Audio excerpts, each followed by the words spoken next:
20 kilometers from the nearest village, the trees change. The pines thicken.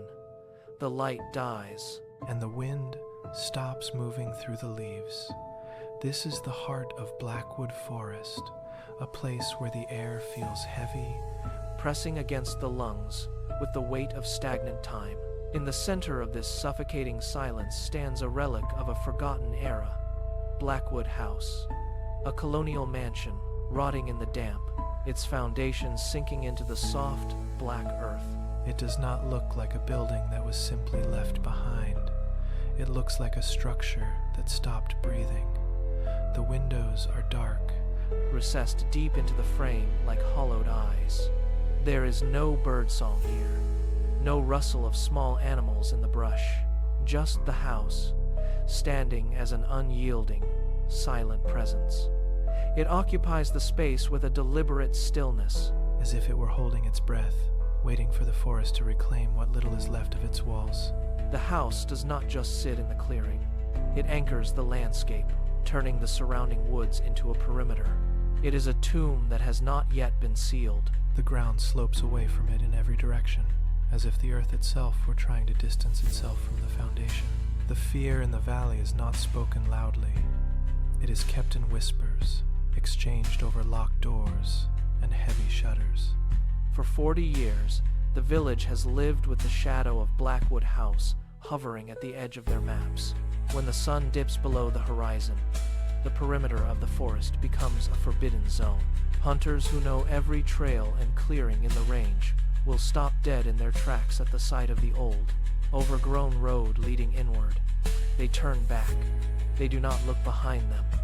They know that once the light fades, the house stops being a ruin and becomes something else. Villagers tell stories of flickering, unnatural lights dancing in empty rooms, casting long, erratic beams through windows that have had no glass for decades. These are not reflections of the moon. They are deliberate, pulsating glows that move between floors, pacing the dark rooms as if checking the integrity of the walls. No one goes near the gate after dark. The forest itself seems to conspire with the silence, swallowing the sound of anyone who dares to approach.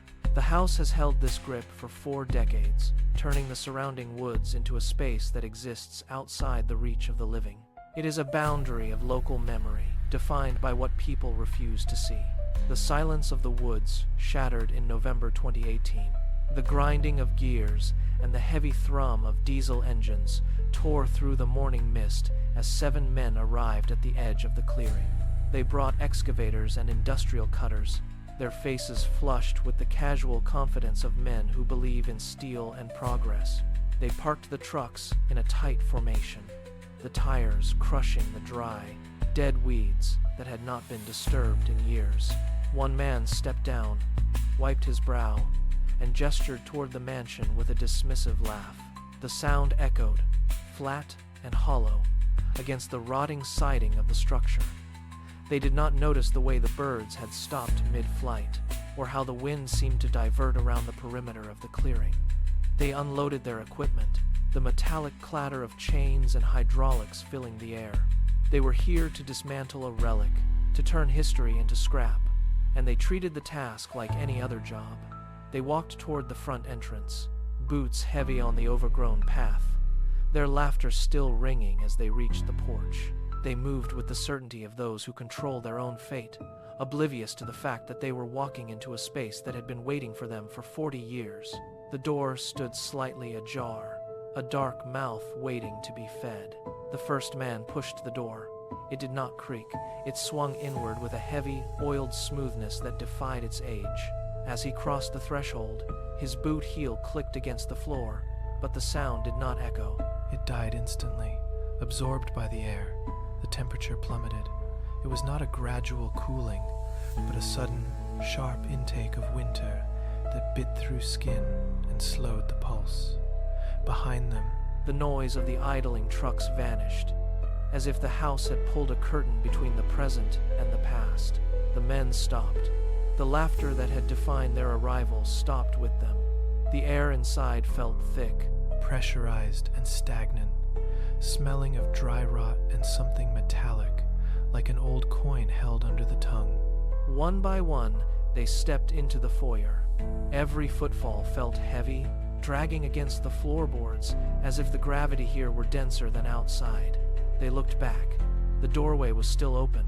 The light of the morning still visible, but the path beyond seemed distorted, blurred like a reflection in rippling water. The silence was absolute. It was not the absence of sound, but a presence that filled the lungs and pressed against the eardrums. They stood in the foyer, 7 men, suddenly very small. They moved deeper, their flashlights cutting through the gloom. The beam of light swept across the living room and hit a surface that should have been unrecognizable. Instead of collapsed ceilings or water-damaged floorboards, they found a room held in a vacuum.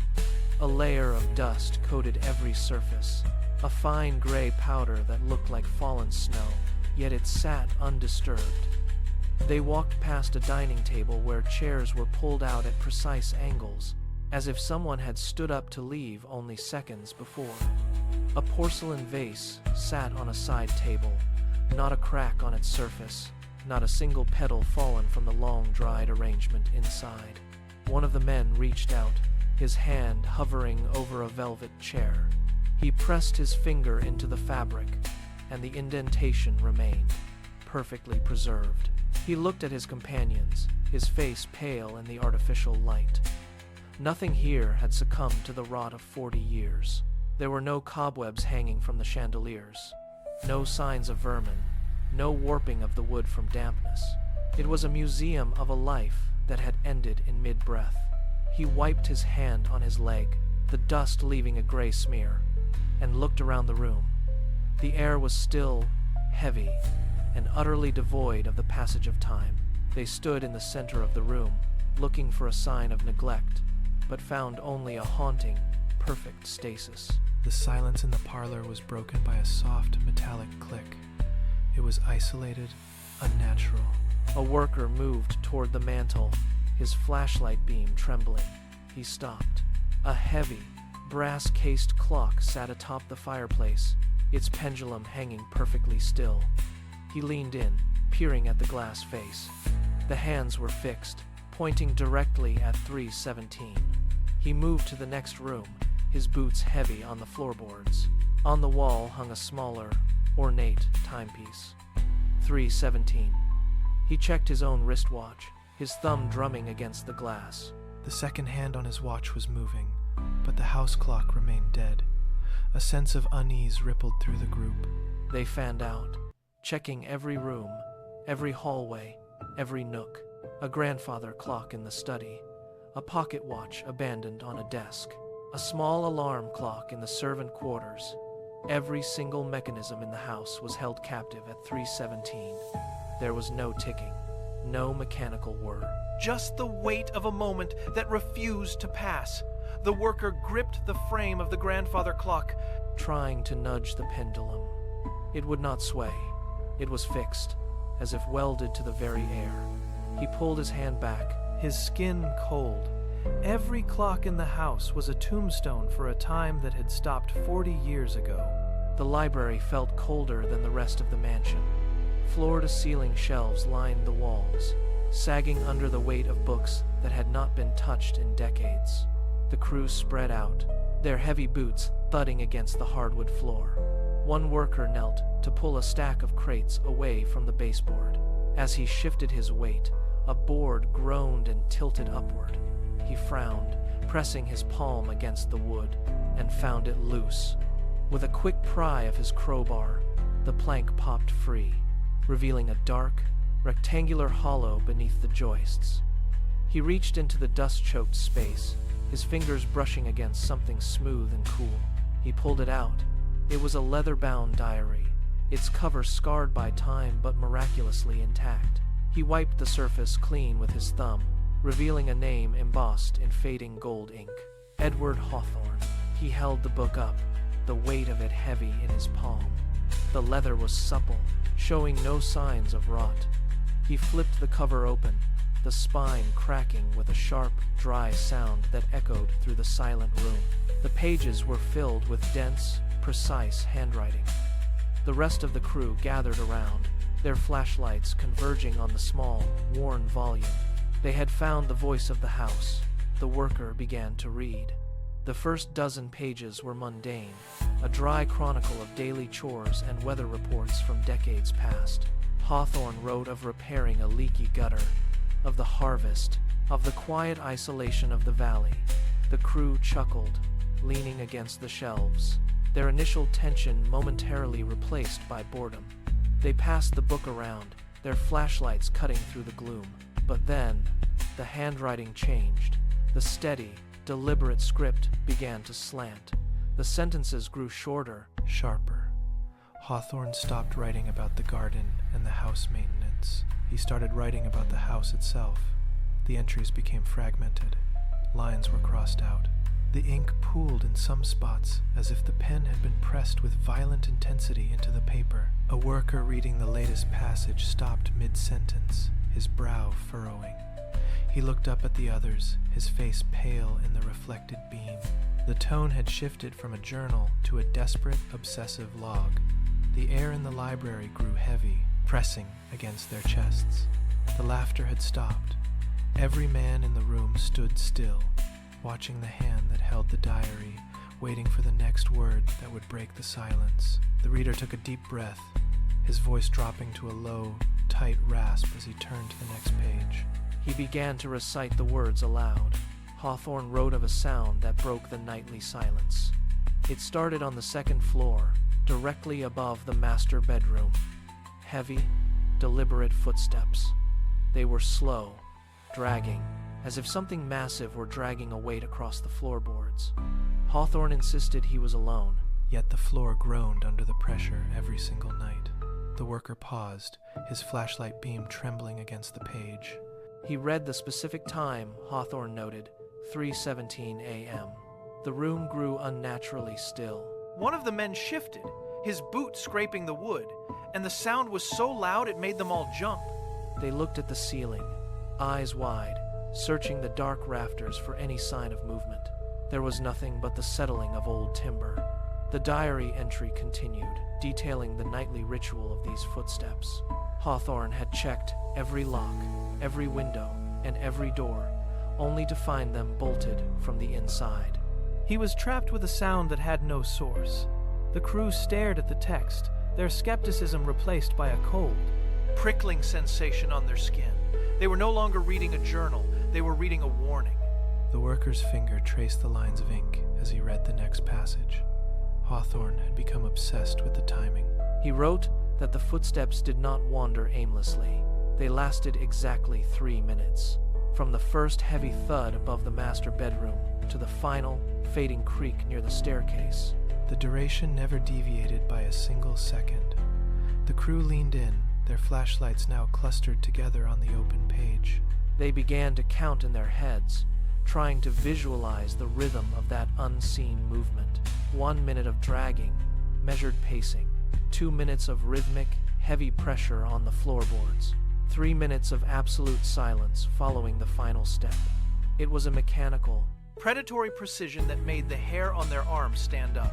A member of the crew looked at his wristwatch, his thumb hovering over the dial. The idea that something could be so tethered to a schedule in an empty house felt like a physical weight. They were no longer just reading. They were analyzing a pattern that felt designed to be found. The library room felt smaller. The walls closing in as they realized the diary was not just documenting a past haunting, but perhaps setting a trap for whoever read it next. The reader turned the page, his thumb smearing the aged paper. Hawthorne's handwriting had changed. The neat, precise script of his early entries had devolved into erratic, jagged lines. He wrote that the sounds were no longer the only problem. The house had begun to feel crowded. He described walking through the parlor and feeling the press of bodies in the air. Though the room remained vacant, he could not see them. But he could feel the displacement of air as they moved aside to let him pass. The crew stopped reading.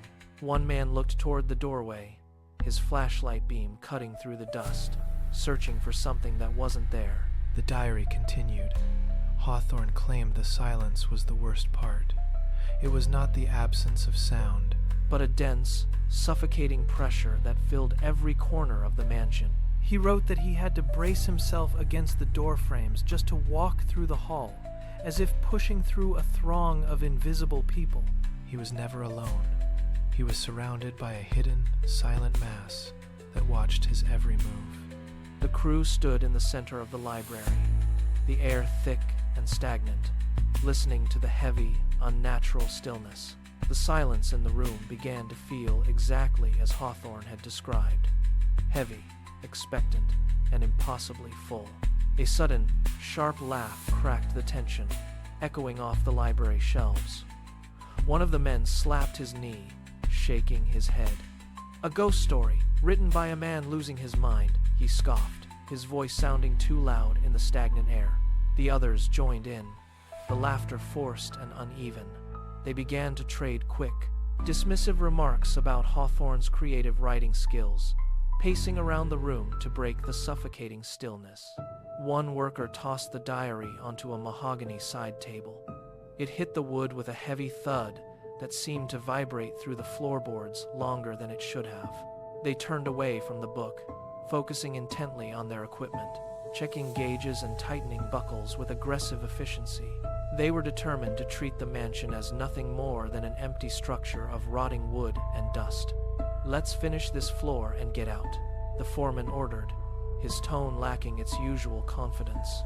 They picked up their crowbars, the metal scraping against the floorboards as they moved back toward the hallway. They were acting as if the mundane reality of their tools could shield them from the atmosphere of the house. The laughter died out quickly, leaving only the sound of their own footsteps, which felt thin and fragile against the immense, quiet weight of the building. The worker who had tossed the diary felt a sudden, inexplicable pull. He stepped back to the table and picked it up. The leather cover felt cold, almost wet, against his palms. He flipped past the final pages of Hawthorne's ramblings, expecting more nonsense about invisible crowds. His eyes scanned the ink. He froze. The handwriting had shifted again, becoming sharp, precise, and unmistakably modern. He cleared his throat, his voice tight. "Listen to this," he whispered. He read a sentence aloud. Describing the exact moment their transport trucks pulled into the gravel drive that morning. The others stopped mid-motion, crowbars held mid-air. He read about the dust clouds settling over their windshields, the specific color of their crates, and the exact sequence of their arrival. It was not a historical record. It was a play-by-play of their own morning. He flipped forward, his thumb catching on a page that was still slightly damp. The ink was fresh. He looked up, his face drained of color, his eyes darting between his colleagues. No one spoke. The house seemed to lean in, the walls pressing closer, as the reality of the impossible text paralyzed them in the center of the room. The worker's voice shook as he continued reading. He recited a dialogue from the transport truck, word for word. It was a private conversation about the foreman's debt, discussed behind closed doors. "Miles away from this forest," the foreman stiffened, his face turning an ashen gray. "Stop!" the foreman commanded. But the reader could not look away. The diary went on to detail the exact tone of their morning briefing, the specific complaints they had muttered about the weather, and even the offhand joke one man had made about the mansion's front gate. The ink seemed to pulse on the parchment. Every man in the room recognized his own voice being transcribed by an unseen hand. The atmosphere in the library shifted from confusion to a primal, suffocating dread. They were not just reading a book. They were reading a transcript of their own lives as they unfolded. The foreman lunged forward, grabbing the edge of the diary. But the reader pulled it back, his knuckles white. The air grew heavy, smelling of ozone and stagnant dust. They stood, trapped in the center of the room, looking at one another with newfound suspicion, realizing that every word they had spoken since arriving was being recorded by the very walls around them. The foreman's hand hovered over the diary, but he could not bring himself to touch the pages. The reader's fingers trembled as he gripped the corner of the final sheet. He hesitated. The room was deathly quiet. save for the rhythmic, distant ticking of a clock that had no business running. With a sharp exhale, he turned the page. The paper felt heavy, almost metallic. His eyes fell upon the top of the leaf, and he stopped breathing. There, written in bold, stark script, was the date, today's date. Below it, the list began. One by one, he read the names. First the foreman, then the operator, then the driver, and finally his own. 7 names in total. The ink was not dry. It glimmered under the beam of his flashlight, a deep, wet black that seemed to soak into the fibers of the paper.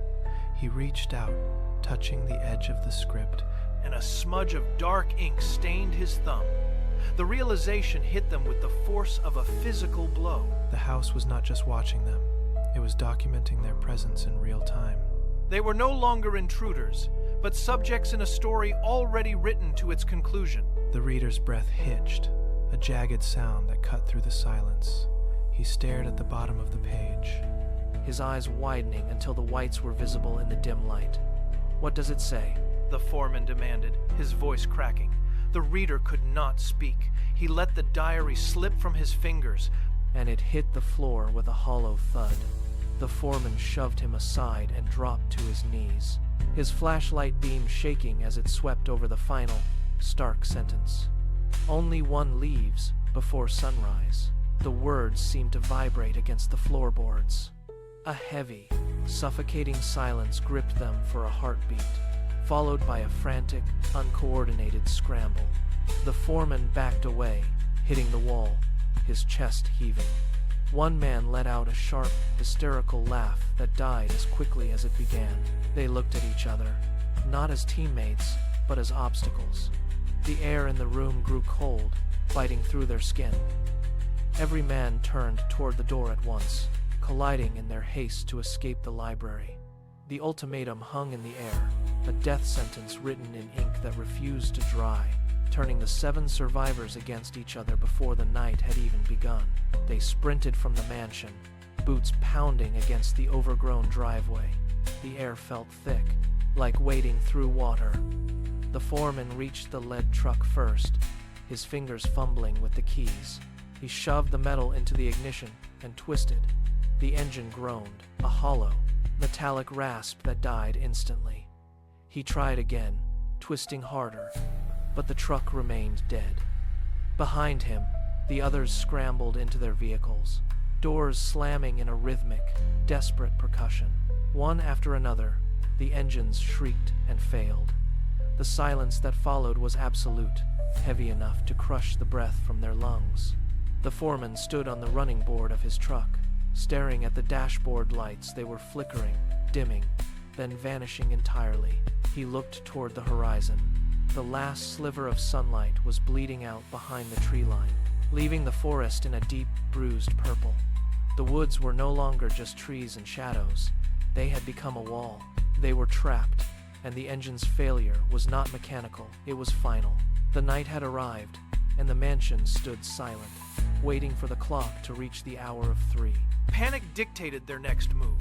They abandoned the silent machines and bolted into the tree line, ignoring the branches that whipped against their faces.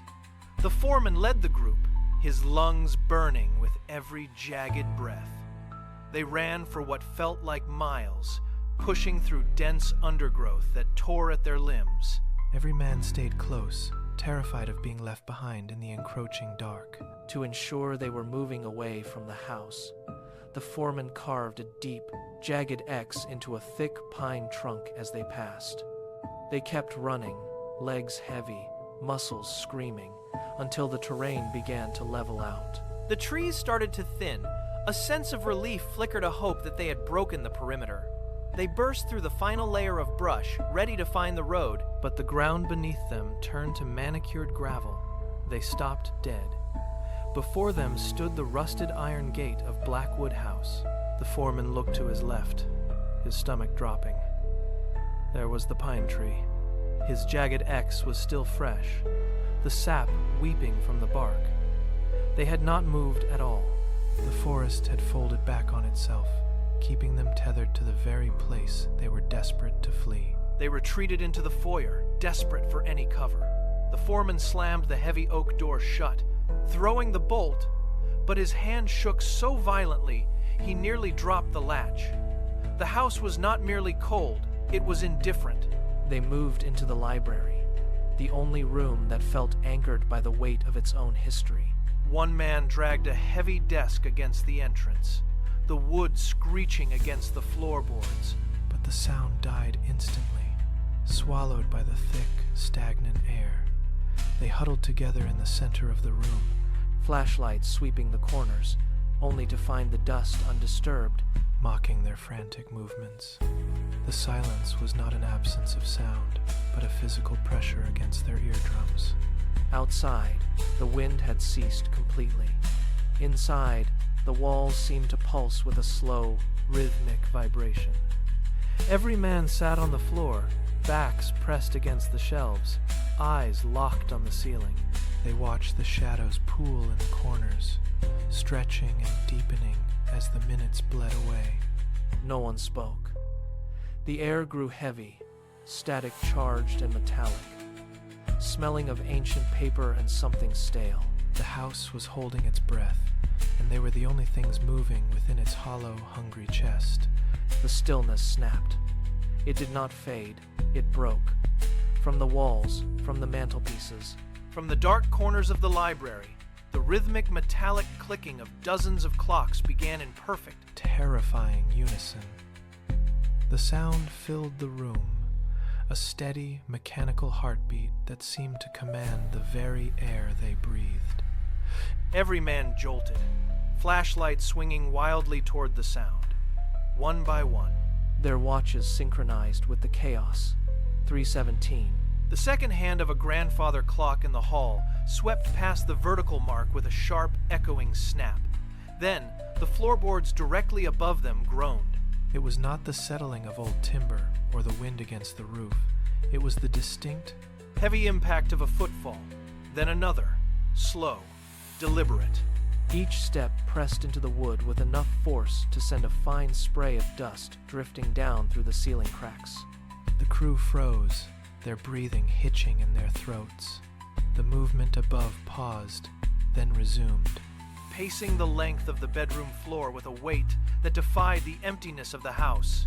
The sound of the clocks intensified, drowning out their own heartbeats as the footsteps turned toward the stairs. The pacing stopped at the threshold of the landing. The men in the library stared upward, their flashlights converging on the staircase.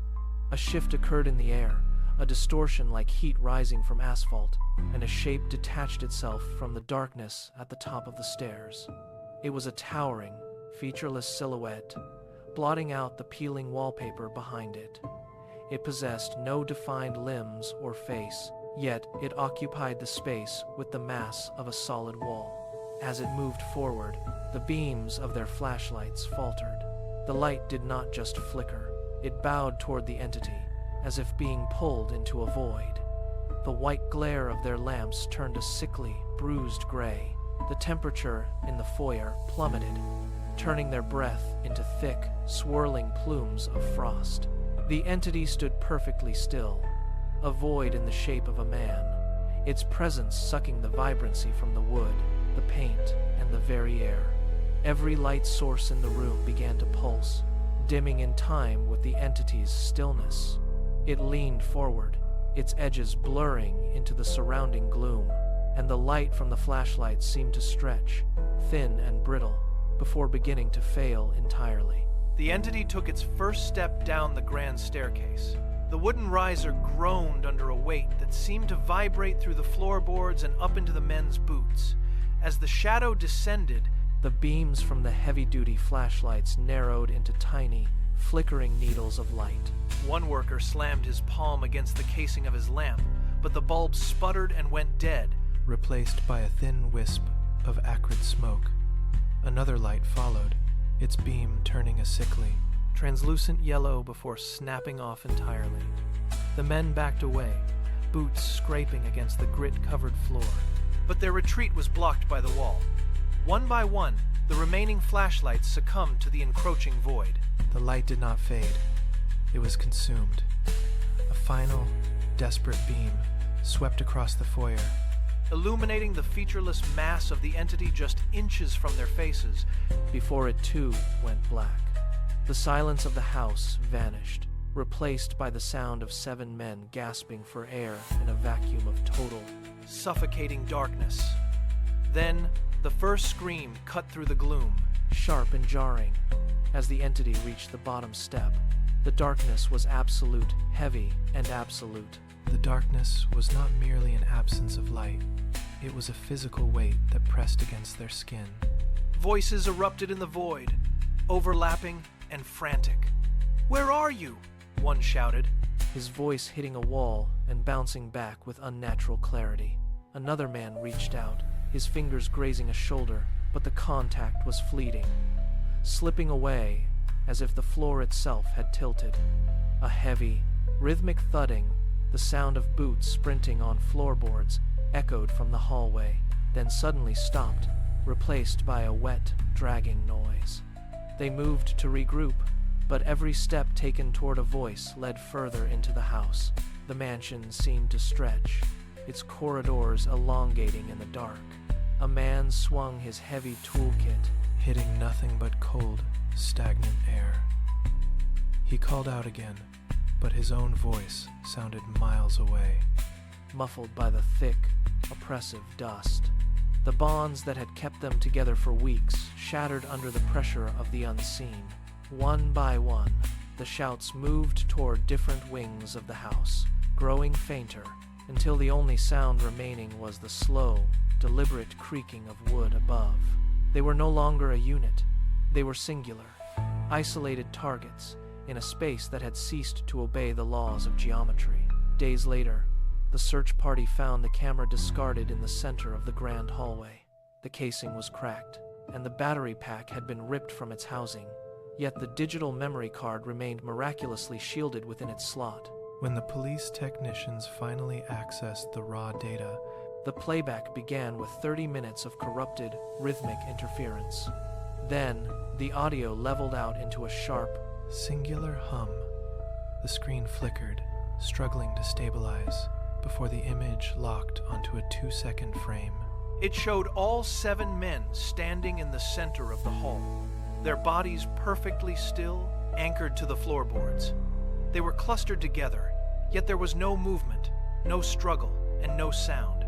The footage was grainy, drenched in a sickly, monochromatic hue that made the air appear thick and stagnant. For those 2 seconds, they looked like wax figures, frozen in a state of absolute, unnatural suspension. The camera then cut to black, the signal lost, leaving behind only the cold, digital trace of their final moments. In the stillness of the police lab, the investigators watched the loop. The men trapped in that brief, silent window of time, forever suspended in the house that had refused to let them go. The playback was slowed to a crawl, frame by frame, revealing details the human eye missed in real time. In that 2-second window, the faces of the crew were stripped of all reaction. Their eyes were hollow, reflecting nothing but the dim, ambient gloom of the hallway. They stood as if suspended by invisible wires, their limbs hanging limp. Then the focus shifted to the space between them. A tall, dark mass occupied the center of the group, its edges blurring into the surrounding darkness. It was not a shadow cast by light, but a void that seemed to pull the very resolution out of the digital file. The figure appeared to be leaning toward the men, its presence absolute and suffocating. As the camera struggled to track the movement, the entity stretched, its outline consuming the edges of the frame until the men were entirely eclipsed. They did not blink. They did not breathe. They simply looked into the lens with vacant, sightless intensity, trapped in the grip of a force that had erased their humanity. The footage cut abruptly, leaving the final image of the shadow burned into the memory of every investigator who watched it. The men were no longer individuals. They were merely vessels for the house to claim. Dawn broke over the valley, casting long, pale light across the overgrown perimeter of the estate. When the search teams finally breached the front entrance, They expected to find the men waiting, or, at the very least, signs of a frantic retreat. Instead, they stepped into a silence so absolute it felt heavy. in the makeshift break area, ceramic mugs sat on the wooden table, the liquid inside still radiating a faint, residual heat. A half-eaten sandwich rested on a paper plate, and a set of heavy-duty wrenches lay scattered across the floor, exactly where they had been dropped. The air was still, smelling faintly of damp earth and stale coffee. Every room was perfectly arranged, the dust undisturbed, yet the house was hollow. The 7 men were gone. No back doors were open, no windows were shattered, and the heavy iron locks remained engaged from the inside. The searchers moved through the halls, calling out names that echoed against the empty walls, but the mansion offered no reply. It was as if the structure had simply inhaled them, leaving behind only the cold, mundane remnants of their presence. The house stood silent, its secrets locked within the wood and stone, indifferent to the vanishing of those who had dared to dismantle it. By midday, the perimeter search was in full swing. Teams fanned out through the dense tree line, their eyes fixed on the forest floor. They looked for scuff marks, broken branches, or the crushed moss that 7 men would inevitably leave behind. They found nothing. The ground surrounding the mansion was a pristine, undisturbed carpet of damp leaves and ancient pine needles. Even the mud near the rear service entrance remained smooth, lacking the jagged impressions of boots or the drag of heavy equipment. A specialized K9 unit was brought to the site, but the animals stopped dead at the property line. They whined, pressed their bellies to the dirt, and refused to advance toward the threshold, their ears pinned flat against their skulls. The lead investigator walked the entire circumference of the estate 3 times, searching for a single anomaly, a misplaced stone, or a stray thread caught on a branch. The forest held no secrets because it had no path to reveal. There was no struggle, no sign of a forced exit, and no tracks leading into the deep woods. It was as if the 7 men had reached the center of the house and simply ceased to exist. Erased from the physical world without a single vibration of impact left on the soil. The leather-bound diary was handled with surgical precision. It was catalogued, tagged, and placed inside a heavy-duty evidence bag before being transferred to the central precinct. The locker in question was a marvel of modern security, a reinforced steel box protected by dual-key access and 24-hour motion surveillance. Detective Miller personally oversaw its placement, turning the iron key until the tumblers clicked into place with a definitive, metallic thud. For 3 months, the diary remained the only tangible link to the 7 missing men. Then came the inventory audit in February. The officer assigned to the case pulled the key, opened the door, and stared at an empty shelf. The logs showed no entry. The security cameras, reviewed frame by frame for the entire 90-day window, revealed no one approaching the locker. There was no tampering, no forced lock, and no trace of an intruder. The steel door had not been opened, yet the evidence had simply ceased to be. It had not been stolen. It had been reclaimed. The space where the diary once rested was cold to the touch, and the air around the locker hung heavy with the scent of stagnant, forest-damp air. The record of the tragedy was gone, leaving the investigation anchored to nothing but the memory of ink on paper. Years drifted by, but the silence inside Blackwood House remained brittle. Paranormal investigators eventually breached the perimeter, drawn by the local legends of the vanishing crew. They arrived at 3 a.m., their thermal cameras scanning the decaying hallway for heat signatures that did not exist. They set up digital recorders in the library, the very room where the diary had once surfaced. The air was stagnant, heavy with the smell of wet rot and ozone. At exactly 3:17 a.m., the recording software glitched. The waveform on the screen spiked into a jagged, unnatural pattern, then flattened into absolute stillness. The investigators huddled around the playback unit, their flashlights cutting through the heavy dust motes dancing in the dark. They hit play. The audio track was hollow, devoid of ambient noise, until a voice cut through the static. It was not a recording of a ghost, but a direct, intimate sound. As if someone were standing inches behind their ears. The whisper was clear, sharp, and cold. You read the last page. The investigators dropped their equipment. The realization hit them in the sudden, suffocating dark. They had not just entered the house. They had invited the house to finish the story it started years ago. The investigators fled, leaving their gear scattered across the rotted floorboards. They did not look back. They did not stop until the village lights breached the horizon. But Blackwood House stayed behind, a silent sentinel in the center of the deep woods. It does not decay like a normal ruin. The floorboards remain firm under the weight of nothing. The dust settles in perfect, undisturbed patterns. It waits. The house is a living archive of every soul that has crossed its threshold, a tomb that never fills because it always hungers for more. Local maps still mark the site, but the paths leading there have a way of shifting, obscuring the way for those who seek answers and revealing it to those who are simply lost. The story does not end with the disappearance of the crew or the loss of the diary. It ends when the next curious traveler pushes open the front door and hears the floorboards groan at 3:17 a.m.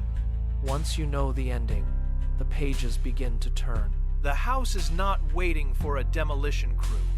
It is waiting for you, and the ink is already wet.